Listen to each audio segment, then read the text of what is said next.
Hi, team. Phil Shomo here, and it is really good to do another Forever Learning episode. I hope that you're enjoying these conversations that I'm getting to have, and if you are, could you please click on the subscribe button? I'd love to have you as a subscriber to my YouTube channel. In Forever Learning, learning is not just in a very narrow lane specific to the sport that you're in or the goal that you're trying to achieve. There's a human side to our growth and learning that can expand well outside of just the experts in our arena. So I thought it'd be fun to sit down with some people who really perform and are elite performers under pressure situations in a variety of different contexts, a variety of different careers. And to kick that off, I had the privilege of sitting down with Toby Rowland. Toby is the voice of the Oklahoma Sooners, and that is an incredible seat to sit in. That's the person who is the play-by-play broadcast announcer for football, basketball, and baseball. And obviously, Oklahoma in football is a top 5 national program, play in the national championships. And Toby has had some amazing experiences in enormous pressure situations. And I think if you'll be open to it, there's a lot that you can learn, whether you're an athlete, a coach, or even in some other industry. I think there's a lot to learn from somebody like Toby, who has experience with pressure and nerve-wracking settings and environments and figures out a way to still perform at an amazingly elite level. I think you're going to love this interview. I had so much fun with Toby. Check this out.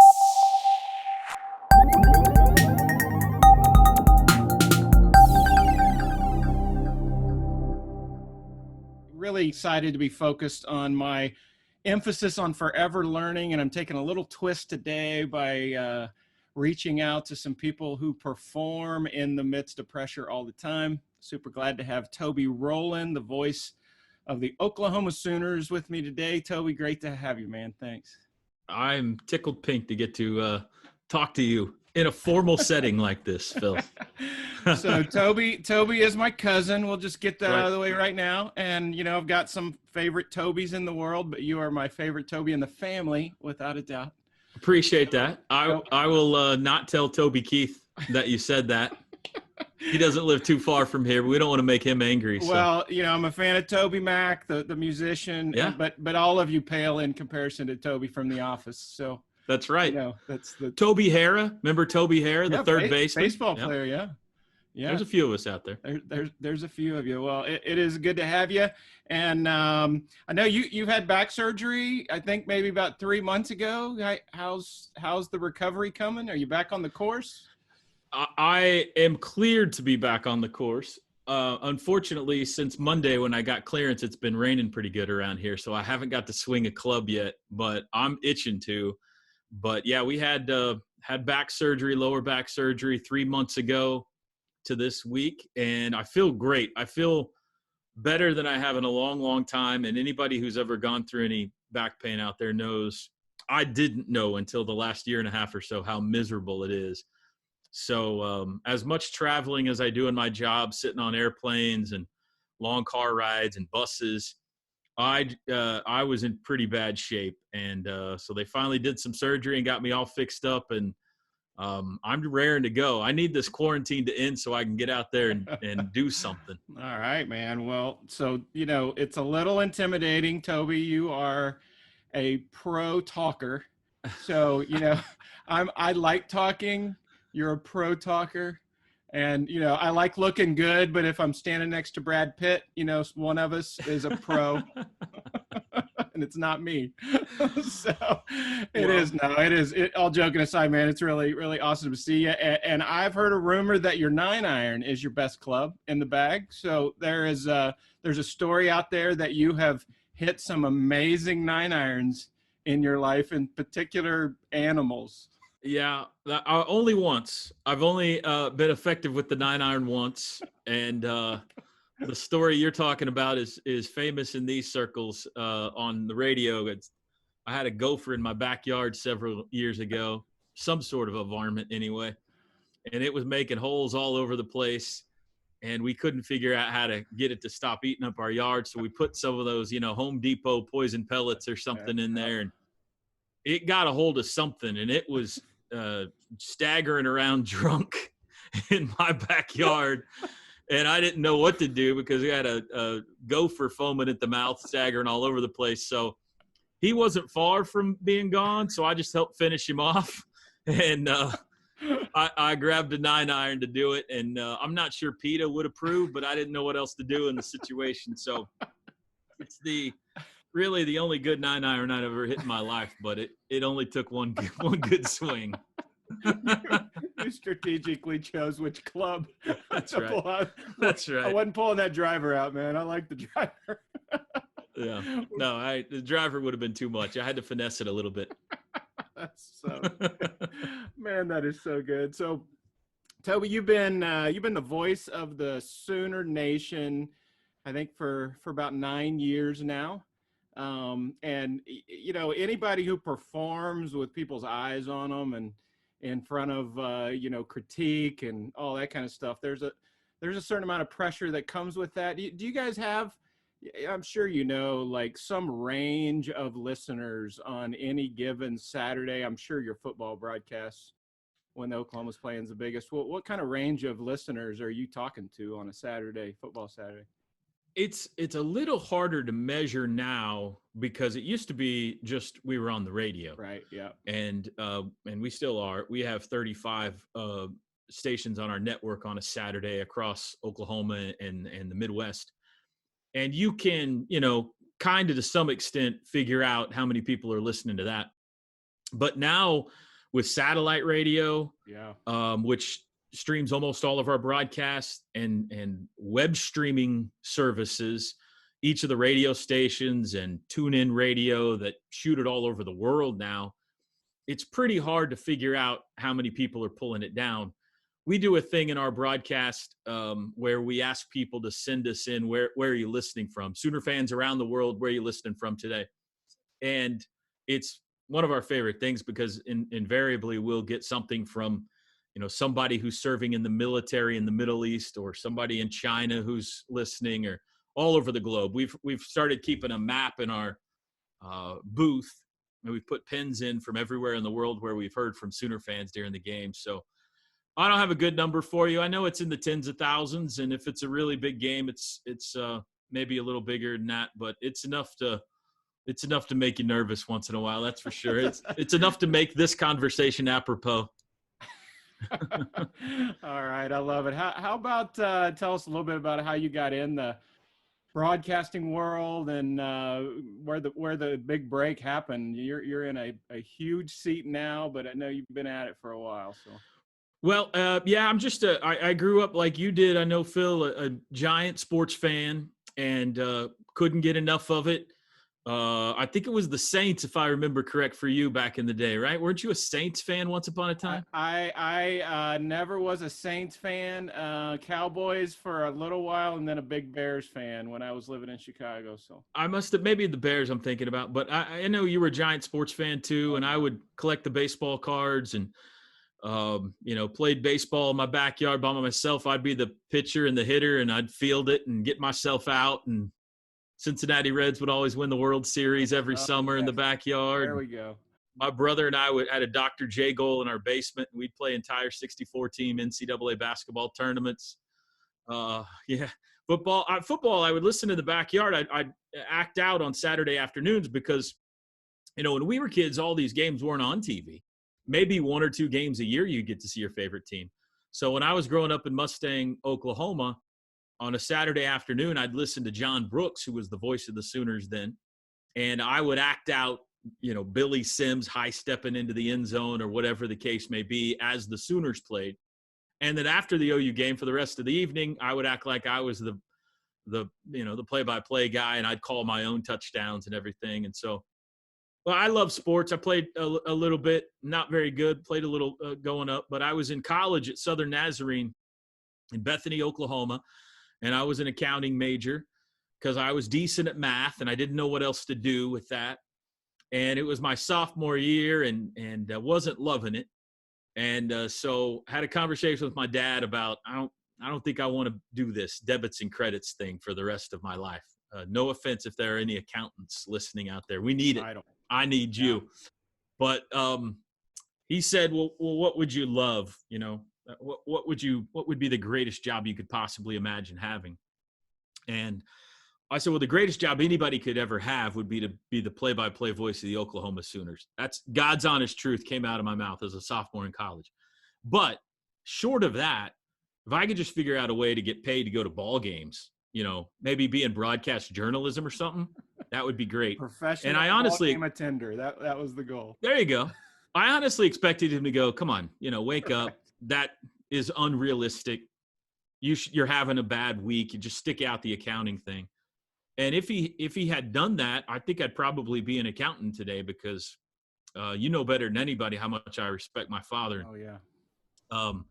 But he didn't. He said, I think you should chase your dream. He's like, that sounds perfect. And so we started trying to figure out how to get into sports broadcasting, and some people at SNU helped us and got an internship my senior year that the local TV station that helped out. My basketball coach ended up helping me out and helping himself out. I was on the basketball team and was not helping out the basketball team at all. I wasn't playing at all. Like I've told you before, I still am considered the greatest fourth string point guard in SNU history. Got to be one. Nobody's got to be fourth string, right? So my senior year, knowing what I was wanting to go into when I graduated, my basketball coach made me a deal. And he said, if you'll give us the scholarship back that we are wasting on you, I'm embellishing a little bit, but it was basically that conversation. I knew what he was saying. That we'll give you an equivalent scholarship to start a sports information department for us. We didn't have one. We only had two sports at SNU, basketball and volleyball. And so I said, it sounds like a deal. You're going to get a better player, and I don't have to run gassers anymore. And I get a jump start on my job. So that's what we did. And along with that came the opportunity to call basketball games my senior year in college. I stayed with the university after that for 6 years, and they started football and baseball during that time. And so I got to learn how to call football and baseball, which was big on down the line, and got a lot of reps in. I went away from that for a while. I got into TV for about a decade, but all the while kept calling games on the side. Eventually got asked by the University of Oklahoma to be a fill-in guy once in a while when they needed someone for a softball game or a women's basketball game, whatever the case may be. So I made some contacts there, and then got the call in 2009 that they needed a new sideline guy, and that was the thrill of a lifetime. And then 2 years later, a year and a half later, our play-by-play guy, Bob Berry, who has been 50 years of calling football in this state. Wow. Decided to retire. You know, everybody's got one of those legendary broadcasters that at the university that everybody, and this was our guy. And my wife said to me, knowing full well what the greatest job I could ever have would be, you're going to try for this job, right? And I said, listen, honey, just so you understand, we got no shot at getting this job. This is, you know, the job that Walter Cronkite started out at, Kurt Gowdy and John Brooks and Bob Berry. And there are going to be people with much more experience who are much more talented than me that want this job. So yes, we're going to submit a resume tape because I'll hate myself forever if I don't. And this may be the only time this ever comes open in our lifetime, but don't get your hopes up. So we did that. We put in a resume tape. We didn't hear from anybody for months. I just assumed, you know, that somebody else got the gig. And then out of the blue one day, we got a phone call that said, could you have a phone interview on Monday? You're one of 5 finalists to be the next voice of the Sooners. And I said to Jenny, listen, this is awesome. We can tell everyone now we were one of the 5 finalists to be the next one. We got no chance to get this job, but how cool is that we can tell everyone now? So we did the phone interview.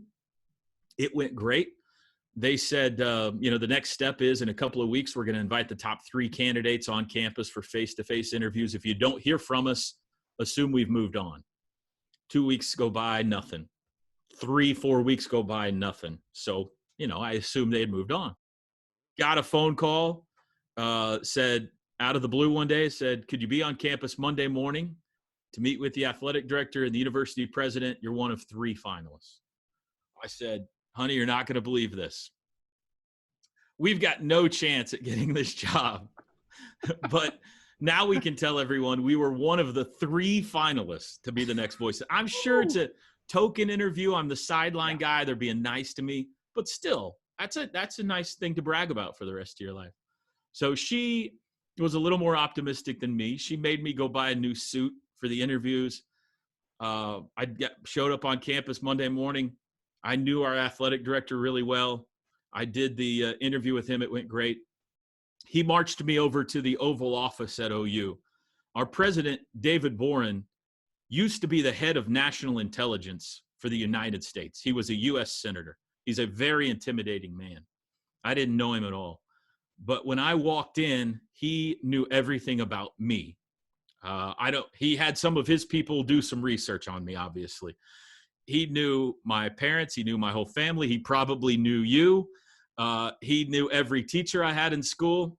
And we had about an hour and a half conversation that was awesome. It just flowed. We talked about the job. We talked about the history of the job. And it was great. And after about 90 minutes, he looked at his watch and he said, I'm going to have to let you go. Henry Kissinger is coming over the house tonight, and I got to get home. And I said, Mr. President, that's the first and last time anybody will tell me they got to go because Henry Kissinger is coming over the house tonight. So I left his office, and I skipped back across campus to my car, and I pulled out my cell phone and called my wife, and I said, we might get this job. And she said, don't get your hopes up. I thought you were going to say, we got a great story now. No, she said, don't get your hopes up is what she said. And so a couple of days later, we got a call, and the voice on the other end said, we're calling to offer you the job as the next voice of the Oklahoma Sooners. And Phil, that was 9 years ago, and I still get emotional telling it. I cried like a baby. I called my wife. She was at a Mexican restaurant with friends. She started screaming. Everybody thought she had burned herself on the refried beans or something. And then we couldn't tell anybody for 5 days because they were going to have a press conference to announce it. And it was supposed to be all top secret. And we were busting at the seams. We were wanting to run up to people in grocery stores and shake them and say, you're not going to believe what's about to happen. But, that's how it all happened. And that was 9 years ago. And we thought it would be great. We thought it would be life-changing. But there's no way we could have anticipated the places it's taken us and the people we've met and the games we've been a part of. And it's just been – you hear the phrase dream come true all the time. It has literally been for us a dream come true. Well, I've been incredibly proud of you, man. And I know, for anybody that doesn't know, the voice of the Sooner Nation is football, basketball, and baseball. Those would be the three sports. And then you do a morning show on a radio station every morning, right? Mm-hmm. And I know you've done a lot of other stuff. So in the broadcasting world, or even in the journalism world, give us a taste of take us into a little bit what pressure feels like. What kinds of situations raise the pressure? Because from the outside, we would look at it and say, man, just an awareness of thousands of people listening or watching. But you didn't have that when you started at Southern Nazarene, and yet there's still pressure's part of anything that we do. So in the broadcasting world, what kinds of things create pressure? And then what kinds of things do broadcasters do to navigate that pressure well and still perform? Well, that's a great question. I think that it's different depending on where you are in your career. When you first start out, the pressure is simply, I don't know how to do this very well yet, and people are listening and I'm trying to figure out how to do it. I think it's that way in any profession. They shouldn't be putting me on the air yet pressure. I don't really know what I'm doing here yet, but that goes away. I teach a class at OU in play-by-play, and I always tell them that the confidence of being ready for the big moment comes at the intersection of preparation and experience. And without both, you can't be successful. And I think the later you get into your career, the pressure comes with how big the game is, how big the moment is. Part of it is how many people are listening, but not a huge amount. It's not like if you are at a smaller college and 100 are listening, you're not trying.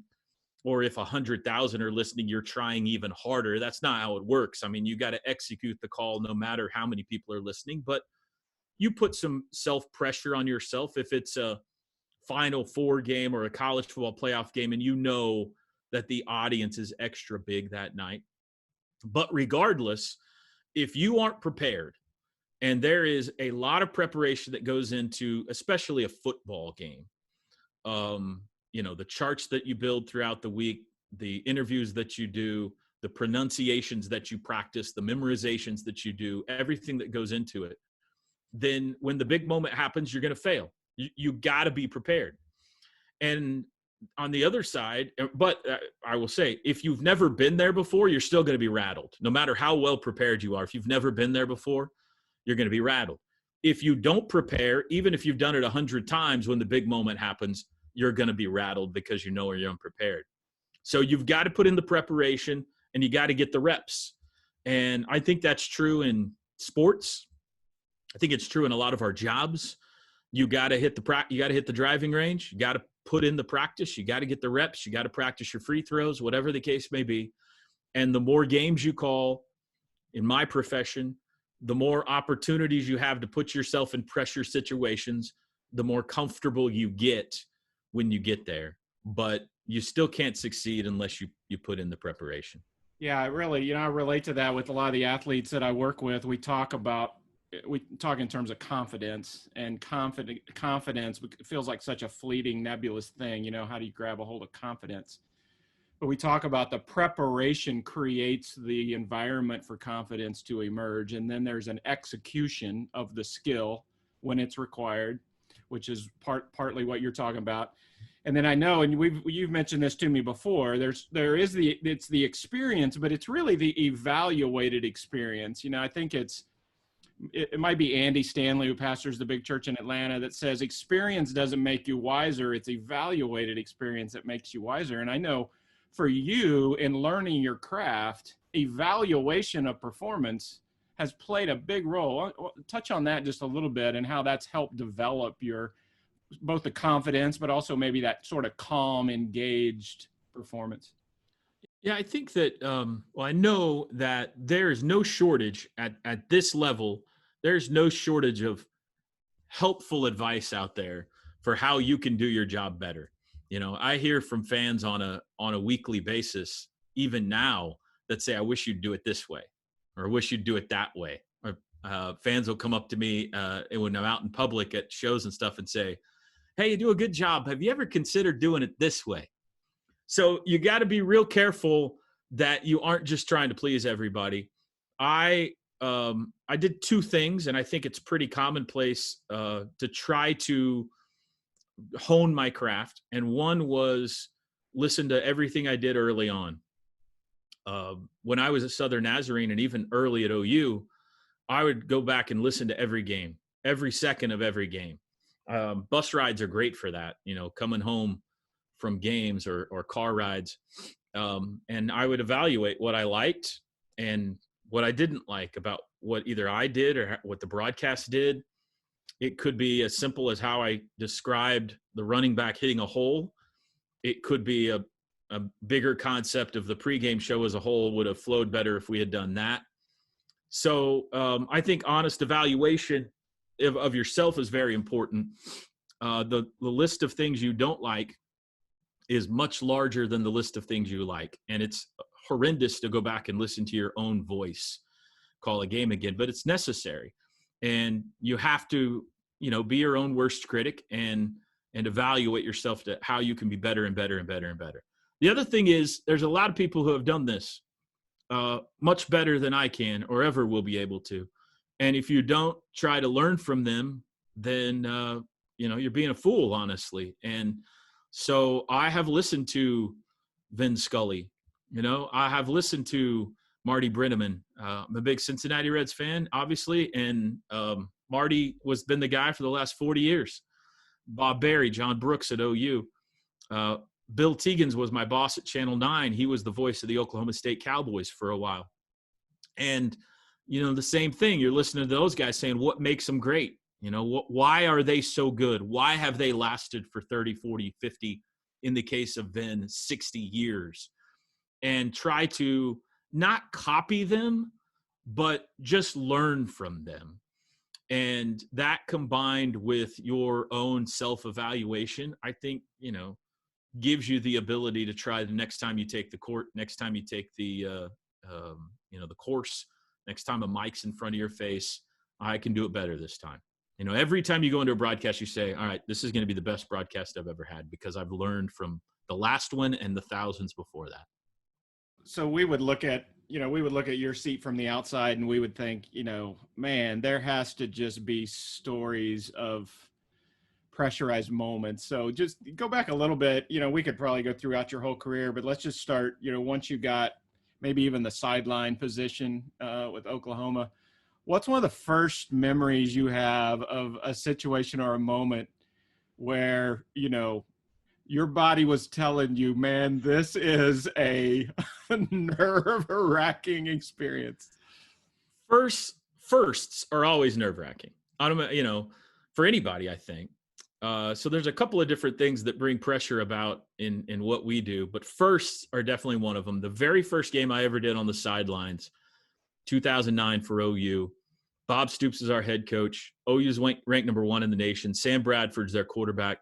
And they opened the season with the very first game ever played at the new Dallas Cowboys Stadium. And we played BYU and lost, got upset. Sam Bradford got hurt in that game. And I was so excited that was my first game ever to be a part of the broadcast crew. I was on the sidelines. I mean, the energy and everything is just pulsing through your veins. And one of the things I was most excited about was that I got to do the post-game interview with Bob Stoops. I would be the first person he talked to after a game. So all the newspaper writers, TV guys, everybody had to wait until after, I extracted nuggets of wisdom from him, and then they could have him. And I was so excited about that. But I never factored in. That just sounds so great. I never factored in the loss possibility. And he's a fiery guy. And I was waiting to do the interview outside the locker room, and I could hear his post-game address to the team, and it was fiery and not made for, radio. And I thought, oh boy, what am I doing here? Like, what am I going to ask this guy? He doesn't just turn and light me up like he just lit his team up. And I remember waiting there for about 10 minutes and just sweating profusely and heart racing, thinking, what have I gotten myself into with this job? And that's about the most nervous I've been. But he came out and was a champ. And I learned that he handles losses better than wins a lot of times when it comes to dealing with the media afterwards. The very first game I did in the play-by-play chair was the red-white game, which is the scrimmage, the spring game that colleges have. And that was a terrible idea because that's the hardest game to call. Those games you have kind of have rosters. They've split the lineup up. Half the field's red, half's white. But in the middle of the game, some guys will switch teams. Nobody really knows how the scoring system is working. The coach decides with 3 minutes left in the quarter, that's enough. Officials aren't really, it's just not really a game. And it's very confusing and hard to follow. And it's the first opportunity for OU fans to hear me call a game. And so I want to do a great job, but I'm doing it in the middle of a scrimmage. And I was really nervous. And then as it got going, I was like, this is not good. They're going to hate me. They're going to fire me before I ever get to the season. So that was probably the most nervous I've been in play-by-play. There are, situations I think that also get your heart pumping within a game more so now than that I wouldn't really label as nervous, but adrenaline starts to pump. You start to get excited. And that's when, the big moment's coming. The fourth quarter comeback is taking place. There's 3 seconds left and it's tied, and your coach is drawing up an inbounds play that could win the game. Those situations that happen throughout the course of a game that builds to a crescendo, and the next call I make is the call. Don't mess this up, because this is going to be on SportsCenter. This is going to be on the news outlets.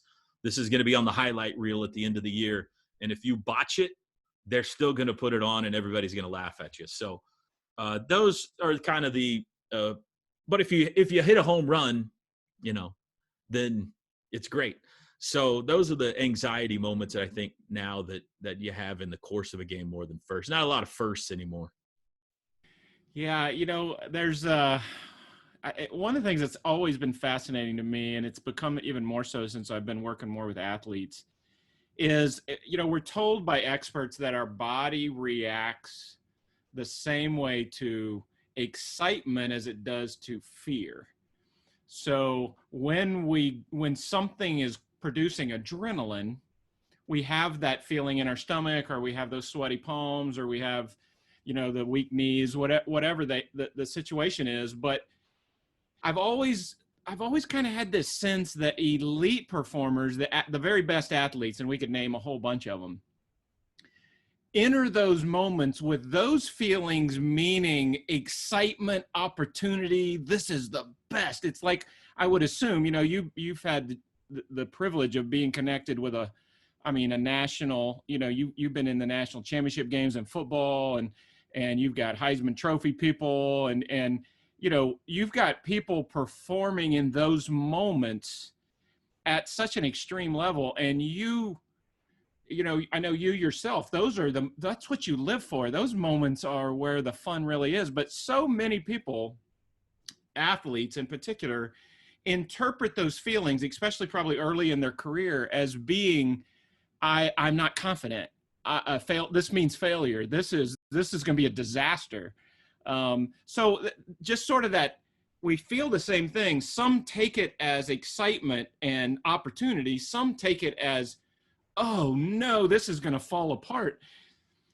And I don't know whether you've sensed that in yourself at all, but you've got a lot of people around you too, a lot of people on your team. Do those big games, those, the thing you've been waiting for, those giant moments, do you see that affecting people differently, or how do you observe that? Well, yeah, I think that you see it certainly in athletes. I think you see it in all works of life, all walks of life. How do you respond to the pressure moments? And again, I think it goes back to preparation and experience at the guts of it.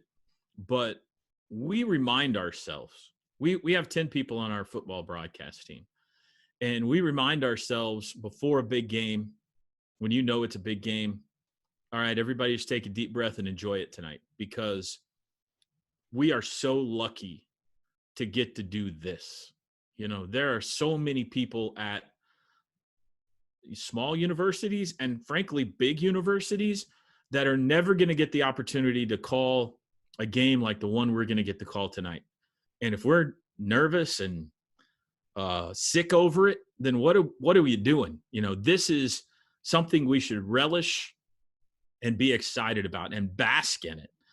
And then, those moments that arise in the game, when it gets to the big moments, when the opportunity presents itself during a commercial break, we'll all remind each other, all right, everybody slow down a little bit, slow your heart rate down a little bit.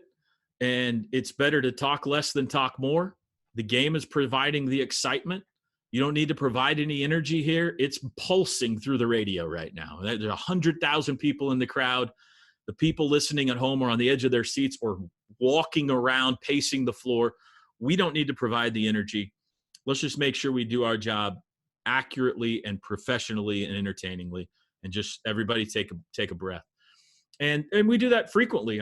Throughout the course of a year, just kind of, and it may be me, it may not be me, it may be the engineer, it may be the sideline guy. Just remind us to think clearly in the big moments. And so I think that, that's probably applicable to a lot of different professions that are pressure packed. You got to be prepared.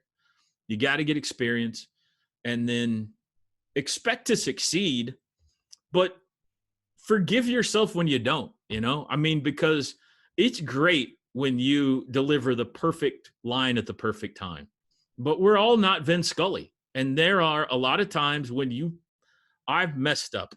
My first year on the job, we played out at Texas Tech football game. And the big play of the game was a Javon Foster pick six for us. Javon Foster, interception, returned for a touchdown, clinched the game. And I called it like a champ. And the post-game show happens, and we drove home from Lubbock, and we're listening on the radio on the way home, and they play some of our highlights, and there's our call of the Javon Foster pick six to win it. And that is the first time that it dawned on me, we don't have anyone named Javon Foster on our team. That is an imaginary person. There's a defensive back named Foster, or named Javon Thomas, and Texas Tech had a running back named Foster, Deshaun Foster, and I somehow meshed the two, and the biggest play of the game was a dude that never existed. And I beat myself up over that for a long time. Oh. I felt bad for the kid. That might be the greatest play he ever has, and I butchered the play. I felt bad about it. But there's been a lot since then. If you don't laugh at yourself and forgive yourself and just take it easier on yourself, move on. It's just we're not doing open heart surgery here. Then you got to be willing to forgive yourself, but expect to succeed. I mean, there's been enough times that we've done a pretty good job, and you listen back and you say, hey, that sounded okay tonight. We did pretty good. So I think there's just that inner confidence that you got to have, and it comes with reps and it comes with preparation, that when the big moments arise or the big game comes, I'm going to succeed. I'm confident in what I do. But if it goes a little bit left, it goes a little south, I'm okay with myself. I love it. And that's, if I was picking up on the tips that you're laying down, I'd say, the preparation is a huge piece. Obviously getting experience is a huge piece.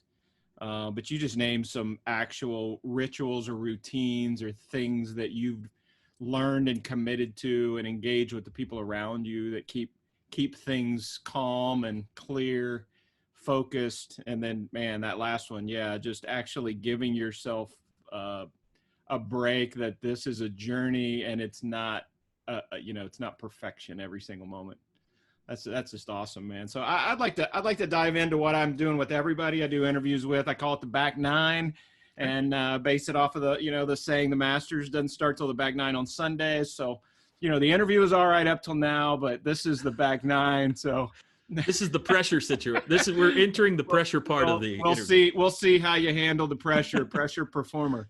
All right. So, I've kind of geared these questions for you and your world. You're a guy that thinks on his feet. You think fast. You're a professional talker, as we've explained. So, I'm not giving you softball questions. Oh, so boy. Here we go. All right. Favorite college football atmosphere that you've called a game in, other than OU's home Memorial Field? I'm going to tell you the number one. We're lucky that our athletic director has a scheduling philosophy that he likes to play big games in the non-conference. So we've been to Ohio State, we've been to Notre Dame, we've been to Tennessee, which was very cool. But the favorite atmosphere that I've ever been a part of was the Rose Bowl in 2017. OU Georgia, in a national semifinal game that went to overtime. It's the first time I'd ever called a game in the Rose Bowl. And, you hear about the granddaddy of them all and everything, and it lived up to the billing. It was beautiful. The San Gabriel Mountains in the distance at sunset. The flyover was one of those stealth bombers that felt like it touched the top of the stadium. And then the game was magical.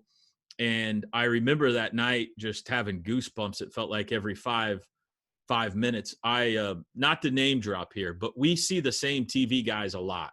I mean, OU plays in big games, so we see the ESPN crew a lot. So I've gotten to know Kirk Herbstreit a little bit through the years, one of your boys.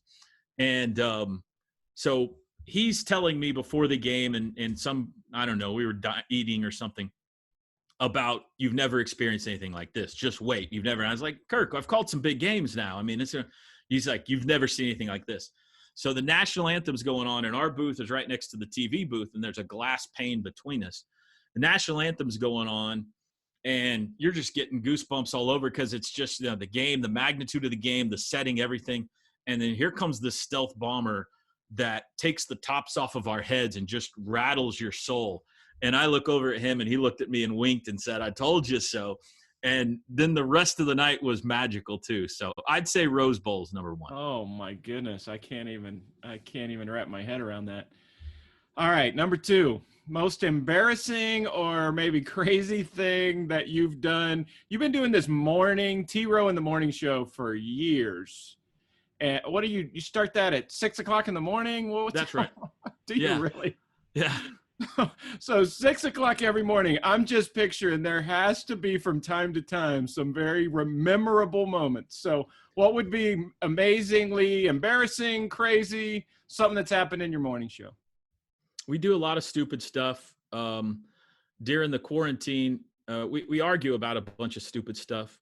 During the quarantine, we've had a bracket going of the greatest topics in show history. And the one that won was a knockdown, drag-out argument we had about whether it was okay as an adult to urinate in the backyard or not. So that's the level of maturity we're talking about usually. This is what I'm talking about now. Yeah. There's been a lot of embarrassing things. I would say maybe the thing I'm most embarrassed about is several years ago, myself and my co-host, who were both puffy, had a contest with a local gym to see, well, we had an argument over who could run the faster 40-yard dash. And so a local gym sponsored us and said, we're going to get you guys in shape for this. Give us 3 months, and we're going to get you guys in shape for this. And so we trained and we shed some pounds. And then at the end of it, we raced each other in the parking lot to see who was faster. And a bunch of people showed up to watch. And I remember thinking, this is really embarrassing at the time. My partner ended up tripping and flipping in the parking lot at the finish line. And that was even more embarrassing for him than me. But we've done some pretty dumb things. I love it. You take the definition of a former athlete to a whole new level when you do stuff. That's right. That's right. I think I ran like a 6'4", 40, and I was feeling pretty good about it that day. So that's awesome. All right, number 3, dream job if you were not in journalism or broadcasting, something outside of that field. This is pretty easy, and you know this well. My father is a Nazarene minister. He's a pastor. One of my grandfathers was a pastor, and my other was a music minister. I think I've got three uncles that were ministers and some cousins that were in the ministry. And so it's kind of pumping through our veins in this family. So I would probably say that's the field I would find myself in if not for this. And there's sometimes that they intersect a little bit. There's some games where I end up preaching a little bit from time to time. You kept the microphone, you got preaching in the family. It's got to happen, right? All right. Number 4, least favorite thing a broadcaster for a big time athletic program has to do. Like, what's part of the job that is just, wow. I mean, it's 99% awesome. I would say the part that I could do without is we are oftentimes a complaint receptacle for fans who would like for us to relay messages to the coaches about how they could do their jobs better. We get a lot of people who come up to us in the public or at shows or whatever who say, hey, would you tell Lincoln this? I think he should do this more. Or, Lon Kruger's a Hall of Famer, but I think he would be better served if he would run this play more often. So, and they don't want to tell the coaches themselves. They want to tell somebody who could do it for them. So yes, I could do without that. I'm not a huge fan of people constantly feeling that I'm the go-between between them and excellence. Vetting the best suggestions and passing them along. All right. Oh, wow. All right. On the better side, what's the best perk of being the voice of the Sooners that most people wouldn't know about or wouldn't think about? There's so many. I'll tell you one that's pretty cool. Lon Kruger's become a great friend of ours, the basketball coach at OU. And my two boys ended up being our managers for him on his basketball team. And we just love him. I mean, he's a great, great man.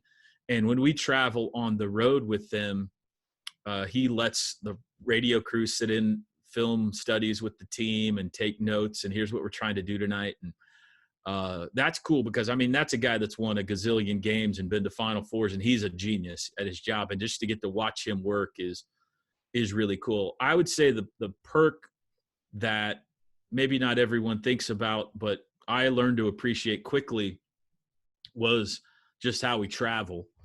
You know, there's charter travel and it's pretty nice how these big time football programs, especially in basketball, get around, which, you know, you're not going through TSA and all that kind of stuff. And throughout the course of a year, I take it for granted how easy it is to get on an airplane and off and to where I'm trying to go. And then summer comes along and I travel with my family and you got to get to the airport 2 hours early and go through TSA, which is what everyone does on a regular basis. And I think, golly, it's nice. The way those guys travel is really nice. So that's a nice perk. That's a nice one. Yeah, for sure. All right. Number 6, what's a ritual? Could be a superstition, something that before a game starts, you need to do this, you need to have this, you need this in place, or you're not ready to go. I've got a couple. One that I think I've developed early at OU is for a football game on a Saturday. All of that preparation that we were talking about beforehand can stretch out throughout the week. You know, there's certain things that I need to try to get done on Monday, some on Tuesday, every day of the week. You know, this is what I got to get done. But it ultimately ends up that Friday is your biggest preparation day. And early on, I would let a few things dangle into Saturday. If I didn't get it done and I was tired, I'd say I'll just finish that tomorrow. And I started to realize quickly that if I don't have everything done, I don't sleep great. I'm sitting there thinking about, I got to get this done tomorrow. And then I wake up and say, I got to get that done. So I have I need to get everything done Friday night. I make it a goal that by Friday night when I go to bed, the hay's in the barn.